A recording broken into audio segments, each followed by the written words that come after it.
Thanks, Dave. This past year, we've been living behind our screens. Zoom calls, digital learning, virtual concerts, you name it, we found a way to do it. And while there's some changes we'd like to do away with post-COVID, there's others we might want to keep. And businesses need to be prepared for all of them. Joining me now is Denise Dresser. She is the EVP of Sales and Chief Revenue Officer there at Salesforce, which actually did a survey of what consumers will want when the world reopens. Denise, thank you so much for joining me. Some of these results are kind of no-brainers, but others are a little surprising, right? Yeah, well, hi, Noelle. Thanks for having me. Yeah, I mean, I think some of the things we all know, we are craving in-person live experiences. But one of the things that we found most interesting is that consumers are going to continue to embrace these contactless, digital-first experiences after the pandemic. Things like curbside pickup. I'm a working mom. I've loved having video doctor appointments. We don't want to give those things up. We also expect that industries that suffered the most, travel and hospitality, are going to soon see a surge, just like we saw with retail really in the quarantine. Well, nearly 100% of people want to shop inside a store again, and 83% of people said they want to continue shopping online. I'm curious, how should retail businesses apply these type of statistics to their plans if people want to do both?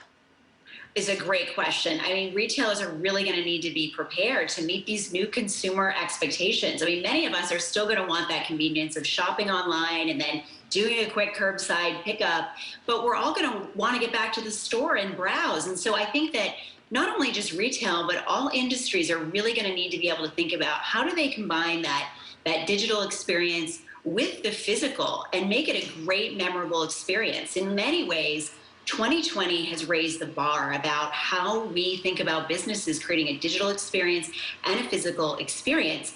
And not only is it going to be the great reopening, it's also a great reset. And companies like retailers have the opportunity to create this great experience that's seamless across all channels. Well, and I was a little surprised that more people didn't say they were planning to travel or stay in a hotel by the end of this year. I was thinking as soon as, things start opening up, let's get on a plane and go somewhere. But are those numbers at all worrisome for travelers?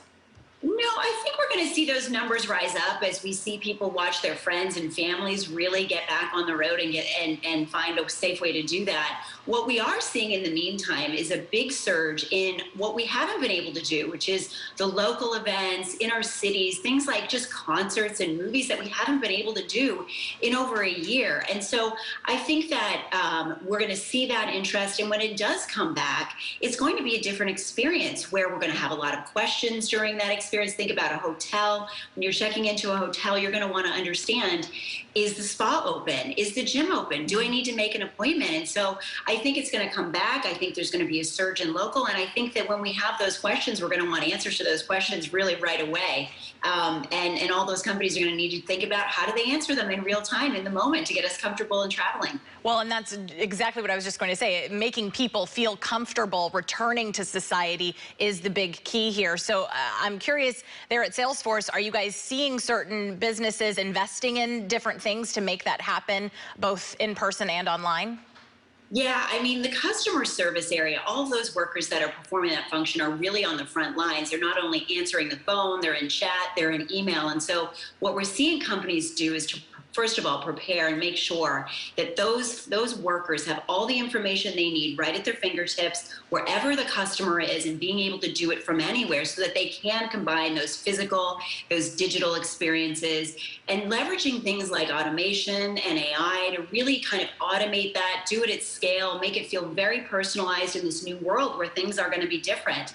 And then if you think about it, amusement parks, museums, they've all been closed for over a year. Mm-hmm. So we're also seeing a surge in the field technician area and things like fixing elevators, getting the air quality right, making sure that the light bulbs are fixed. So there's a huge surge there. So companies are really getting prepared, as I said, to connect those experiences and be ready.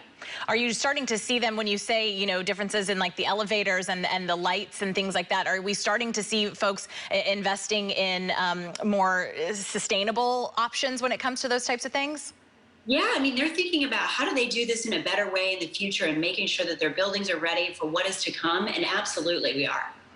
All right, Denise, thank you so much for joining me and giving us a breakdown of what we can expect once we get back to our normal lives. It almost feels very foreign to even think about that possibility, but these businesses need to be ready for it. Yes, thanks for having me, Noelle. Thanks, Denise. We'll be right back.